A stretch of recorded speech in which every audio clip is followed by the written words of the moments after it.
The front foot elevated split squat. Now the first thing I want you guys to think about is our foot position. We want both feet pointing forward, toes forward.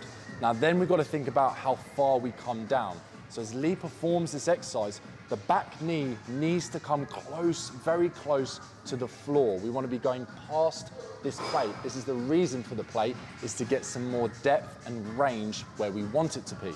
We want to be thinking of slowly coming down, then driving hard into that plate with our front foot.